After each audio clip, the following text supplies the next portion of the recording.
Hello,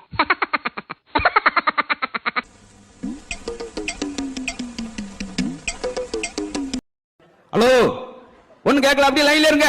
இந்த மாடிக்கு வரேன், மாடிக்கு வந்தேன், 5வது மாடி. ஹலோ, ஒண்ணு கேட்கல. அவர் பையன் எல்கேஜி போய் பின்னாடி, அப்பா ரிமோட் கொடுத்து தொலை, இந்த அறிக்கை செல்போன். பாலா, இந்த தோசை ஏன் திருப்பி போடுறோம் தெரியுமா? ஏன் திருப்பி போடுறோம்? அதால திரும்ப முடியாது, நம்ம திருப்பி போடுறோம். சரி சார், சம்பளத்தை சொல்லுங்க. தொடக்கத்தில் உனக்கு 6000 ரூபாய் சம்பளம், 6 மாதம் கழிச்சு 8000 ரூபாய். அப்ப நான் 6 மாதம் கழிச்சு வந்து சேர்ந்துக்கிறேன். அங்கிள், இன்னைக்கு உங்க வீட்டுல கோழி பிரியாணியா? எப்படி அவ்வளவு கரெக்டா கண்டுபிடிச்ச? இல்ல எங்க வீட்டு கோழியை காணோம். ஏன் அங்கிள், இந்த கரண்ட் போகுதுன்னு சொல்றாங்களே, அது எங்க தான் போகுது? நான் முக்கியமான ஒரு வேலை கிளம்பிக்கிட்டு திரும்பிட்டு சங்குனம் சேரல, அது மாதிரி. இதுக்கு என்ன பதில்? ஏய் சுரேஷ், இங்க ஒருத்தர் நாயா கத்திக்கிட்டு இருக்கேன், ஏதாவது கண்டுக்கிறியா? சார், என்ன சார் நீங்க ஏன் கத்துனீங்களா? நான் உண்மையிலே நாயின்னு நினைச்சுக்கிட்டு இருக்கேன். அதுல பிஸ்கட் வருவாங்க, 2 பேர் போயிருக்காங்க. அப்ப என்ன கிண்டல் பாருங்க. உன் பேர் என்னப்பா? அடைக்கலசாமி சார். போன வாரம் லோன் வாங்கினேன், என்னாச்சு? அது அடைக்கலசாமி. இப்ப ரெண்டுமே ஒண்ணுதானா? இப்ப என்ன வேணும்? வாத்தியார் கேட்டாரு, இந்த வகுப்புல முட்டாள்லாம் எந்திரிச்சு நில்லு அப்படின்னு இருக்காரு. ஒருத்தர் எவனாச்சும் எந்திரிப்பானா? ஆனா அதுல ஒருத்தர் எந்திரிச்சான். வாத்தியார் கோவம் வந்துருச்சு. ஏன் நீ ஒன்னே நீ முட்டாள் நினைச்சுக்கிற அப்படின்னு. இல்ல சார், நீங்க மட்டும் தனியா நிக்கிறீங்கன்னு சொல்லி துணைக்கு எந்திரிச்சா அப்படின்னா. சரி, பரீட்சை எப்படா எழுதியிருக்க அப்படின்றார். தெரிஞ்ச வரைக்கும் எழுதியிருக்கேன். பரவாயில்ல. எப்படி? எதிர்த்தாப்புல உட்காந்து அவன் பேப்பர்ல எனக்கு எவ்வளவு தெரிஞ்சு அது வரைக்கும் எழுதியிருக்கேன். இன்னைக்கு மேனேஜர் வந்து உங்க வீட்டு மொட்டை மாடி கூப்பிட்டுருக்கான். மேனேஜர் சார், எங்க வீட்டு மொட்டை மாடிக்கு வாங்க அப்படின்னு. எதுக்குடா உங்க வீட்டு மொட்டை மாடிக்கு என்னையாண்டா கூப்பிடுறேன்? நீங்க என்ன சொன்னீங்க? வீட்டு மேல லோன் தருவீன்ட்டு. சுரேஷ் எந்திரி, ஹோம் ஒர்க் செஞ்சியா? இல்ல சார். என்னப்பா வீட்டு படம் செஞ்சா செய்யல? நான் ஹாஸ்டல் பையன் சார். தம்பி இவ்வளவு பேசுறே, பேசாம பேச்சாளர் வேண்டியான. பேசாம எப்படி பேச்சாளர் ஆகுது? அதுலயும் ஒரு குச்சி வைக்க. சரி, நேத்து ரீல்ஸ் ஆன படத்தை பாக்குறதுக்கு டவுனுக்கு போனியே, ஏன் உடனே திரும்பி வந்துட்ட? பசிலே போட்டாங்க படத்தை. பாட்டு நான் பாட்டு மாட்டேன்.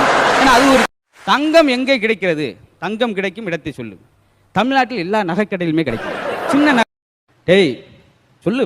நேத்து நான் ஹோட்டல்ல சாப்பிட்டுட்டு திடீர்னு பாக்குறேன், என் கையில காசு இல்ல. ஐயோ, அப்புறம் என்னடா செஞ்ச? பையில இருந்து எடுத்து கொடுத்தேன் அப்படின்னு இருக்கான். அப்ப நம்மள என்ன இழிச்சா பேடா இருக்காரு. ஐம்புலன்களை அடைக்கினா என்ன வரும்? ஆம்புலன்ஸ் வரும். உட்காந்துட்டான். மயிலே மயிலேனா இறகு போடாது. ஆமா சார், அதுக்கு தமிழ் தெரியாது. ஏண்டா இப்படி அக்க போற? ஏண்டா வாய. வாத்தியார் அட்டெண்டன்ஸ் எடுக்கிறார். சுரேஷ் வல்ல சார், குமார் வல்ல சார், கந்தசாமி வல்ல சார். மடப்பையில் வராங்க எந்திரிச்சு செல்லுங்கடா அப்படின்னு இருக்காரு. அவங்க முழிச்சிருக்காங்க, என்ன வரல. அப்புறம் அடுத்த ஆள் வந்தார். சரி, நீங்க என்ன செய்ய போறீங்க? எனக்கு வீட்டு லோன் வாங்க. வீட்டு லோன் வாங்குறீங்க, எப்படி கட்ட போறீங்க? செங்கல் வச்சா கட்ட போறோம். இந்த மேடையில் வர எனக்கு வர்ற சால்வை துண்டெல்லாம் அனாதையிலத்து கொடுத்துருவேன் அப்படின்னு. ஒரு ஆள் எந்திரிச்சு செருப்பெல்லாம் என்ன செய்றீங்க அப்படின்னா. மணி 3 ஆகுது, இன்னும் 1 மணி நேரம் தான் இருக்கு அப்படின்னா. என்னடா 4 இருக்குதா? இப்போ ஏதாவது உங்களுக்கு புரியுதா? எவ்வளவு டென்ஷன் ஆகும். நம்ம கணக்கு பார்த்து ரொம்ப மோசம்டா. கணக்குல இவ்வளவு வீக்கா இருப்பான்னு நினைக்கவே இல்லை. என்னடா பண்ணு, தன்னுடைய 4வது பொண்ணுக்கு 5 பேர் வச்சிருக்காரு. கடைக்கு வேமா போனேன். கடைக்காரர் நாளைக்கு தமிழ் படிச்ச நோட்ஸ் கொடுங்க அப்படின்னா. கோனாரா அப்படின்றார். இல்ல நாங்க செட்டியார் அப்படின்ட்டு. மேலூர்ல இருந்து மதுரைக்கு மஞ்சள் பாக்கெட் எடுத்துக்கிட்டு நடந்தே போயிருக்காரு ரேஷன் கடைக்கு சக்கரை வாங்க. எங்க பஸ் தான், ஊர்பட்ட பஸ் இருக்குல்ல, எதுக்கு மேலூர்ல இருந்து 60 கிலோமீட்டர் நடந்தே மஞ்சள் பை கொண்டு ரேஷன் கடைக்கு போறீங்க?